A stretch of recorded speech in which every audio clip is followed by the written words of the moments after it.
Fala pessoal, beleza? Nós estamos começando mais uma semana aí do nosso curso, certo? Mas antes da gente falar do nosso conteúdo de hoje, que são as relações métricas no triângulo retângulo, eu queria recapitular com vocês tudo que a gente já viu até hoje, tá joia? Então, começando por aquela nossa primeira aula, que foi uma aula presencial, eu falei para vocês o que são os ângulos, quais são as classificações dos ângulos, o que são os ângulos complementares, o que são os ângulos suplementares, certo?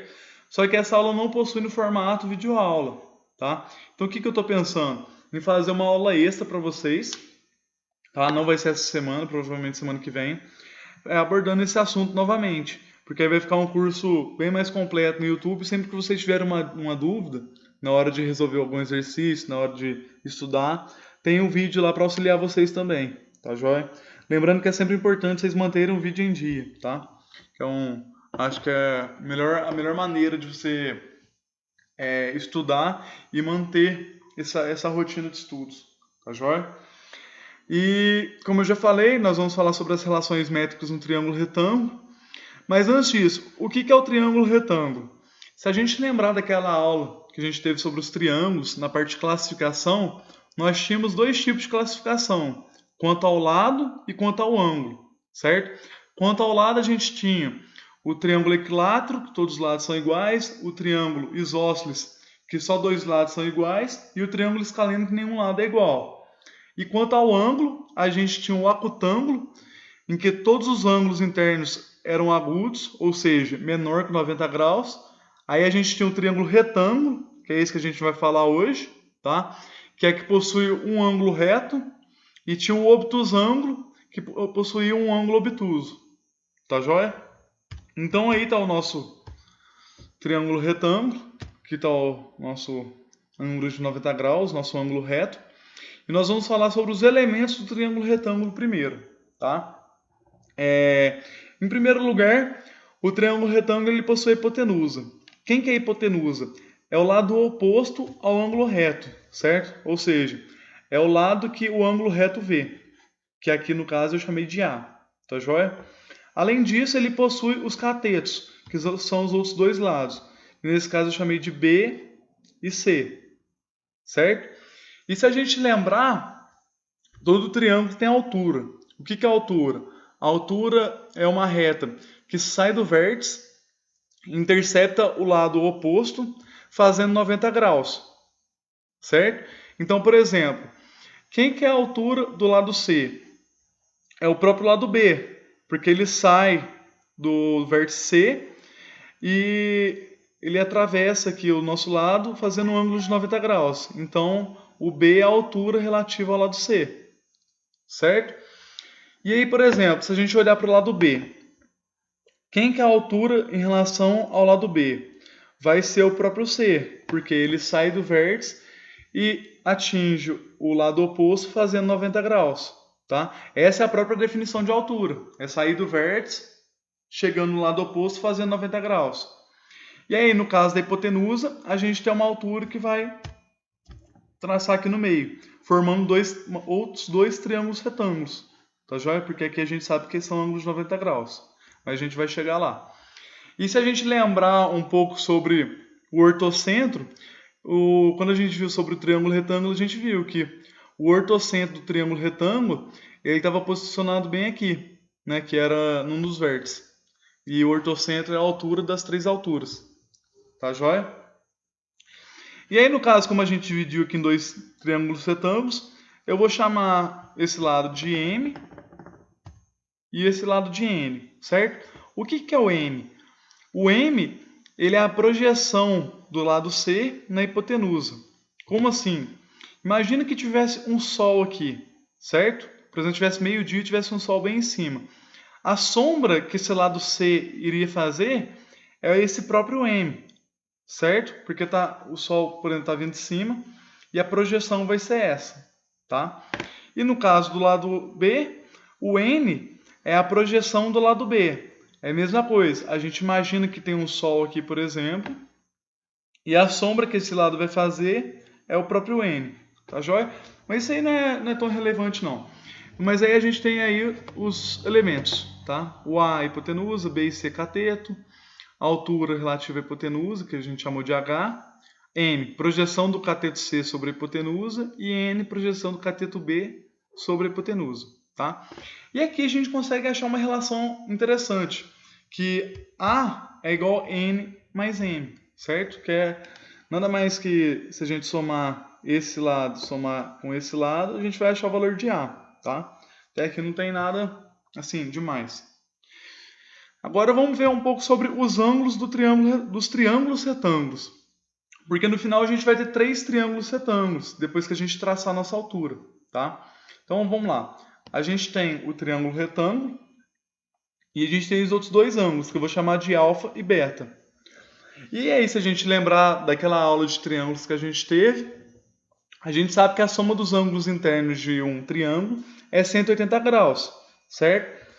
Só que, como aqui a gente já tem um ângulo de 90 graus, a soma de alfa e beta vai ser 90 graus. Vocês concordam comigo? Porque aí a gente vai satisfazer a equação que a soma dos ângulos internos é igual a 180 graus, certo? Mas aí a gente vai traçar a nossa altura, beleza? E a altura, como a gente já sabe, que é a própria definição dela, ela intercepta a base fazendo um ângulo de 90 graus. Perfeito? E aí, por exemplo, vamos analisar agora esse triângulo retângulo aqui menor, que é o nosso triângulo retângulo da esquerda, certo? A gente tem um ângulo reto aqui, que é um ângulo de 90 graus. E a gente tem um ângulo alfa aqui. Qual é o ângulo que está faltando aqui para a gente formar os 180 graus? Vai ser o ângulo beta, certo? Porque a gente sabe que alfa mais beta é 90 graus, e aqui a gente possui um ângulo reto de 90 graus. Perfeito? E se a gente olhar para o triângulo do lado direito, vai ser a mesma coisa. A gente tem um ângulo reto aqui, um ângulo beta aqui, e qual o ângulo que está faltando aqui? É o alfa, certo? Então, ou seja, a gente tem um triângulo maior formado por um ângulo reto alfa e beta, e mais 2 triângulos menores formados também por um ângulo reto alfa e beta, certo? E aí agora eu dividi os triângulos, tá? Como se eu tivesse colocado a altura aqui, e aí eu dividi o triângulo do lado esquerdo, coloquei aqui, o do lado direito coloquei aqui, e mantive o nosso triângulo maior, tá joia?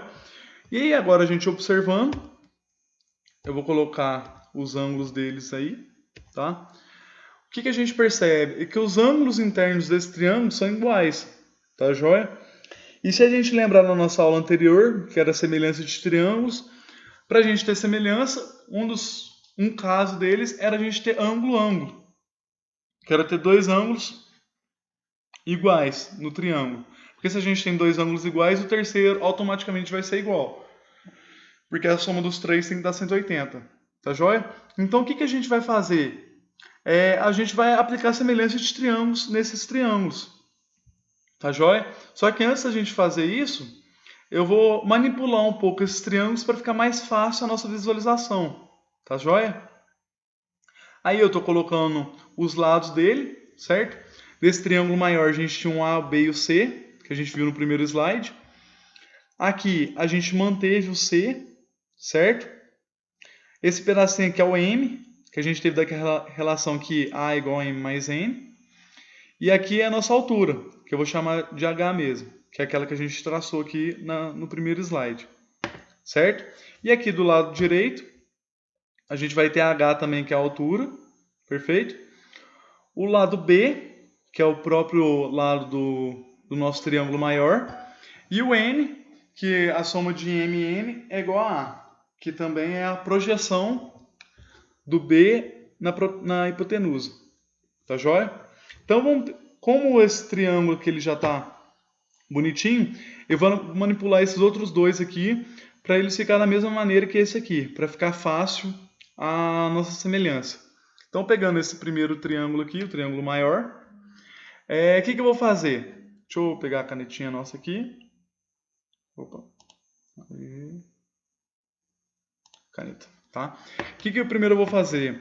Eu vou rotacionar ele, certo? A fim de ficar dessa maneira, tá? Gente, não é necessário fazer isso. Eu estou fazendo isso por quê? para ficar mais fácil a nossa visualização na semelhança, tá joia? E aí, seguindo os nossos lados, ó, o nosso B estava aqui, que era o lado AC. Então agora ele vai vir para cá, certo? O nosso C, que era essa parte aqui do ângulo reto com alfa, ele vai aparecer aqui. E o A vai ser esse terceiro lado aqui. Beleza? E para ficar igual aquele primeiro triângulo, o triângulo do lado esquerdo, eu vou... É como se eu fosse fazer um espelhamento dele aqui, certo? Vou mostrar aqui primeiro para vocês. Aí. É como se eu colocasse um espelho aqui e refletisse a imagem dele aqui, certo? Se vocês perceberem, eu não estou mudando nada nele, eu não estou mudando dimensão nem nada. Eu estou mantendo o mesmo formato, os mesmos ângulos. A única diferença é que eu estou rotacionando e transladando ele, tá joia? E vocês podem perceber que eu mantive os lados aqui da mesma maneira, tá joia? Para não falar que é bruxaria, beleza? Então, pessoal, agora falando do triângulo da direita, certo? Nós vamos ter... Peraí, deixa eu clicar aqui. Isso. A gente vai ter a altura aqui, tá? O M, que é a soma de M mais N é o A, que é a nossa hipotenusa, e o B, tá joia? E esse aqui para manipular vai ser mais fácil. Eu só vou rotacionar ele 90 graus, tá? Então a gente vai ter um novo triângulo assim, que aqui vai ser o H, que o H antes estava aqui, foi para baixo. O N vai ser aqui e aqui vai ser o B, tá? Então quando a gente rotaciona, tá aí, ó. Certo? Deixa eu apagar aqui para ficar mais fácil a visualização. E mantém os lados da mesma maneira, tá joia? Aí agora, colocando os três triângulos de volta junto, fica muito mais fácil da gente trabalhar a semelhança. Vocês concordam comigo? Porque aí os ângulos já estão posicionados da maneira correta, os três estão da mesma maneira, e aí vai ficar mais fácil da gente fazer a semelhança, tá? Então agora os triângulos estão orientados para a gente trabalhar melhor a semelhança. Então agora eu vou pausar o nosso vídeo aqui, e aí a continuidade vai ser a parte 2, né, no caso, que eu já vou começar a mostrar para vocês as relações métricas do triângulo. Tá joia?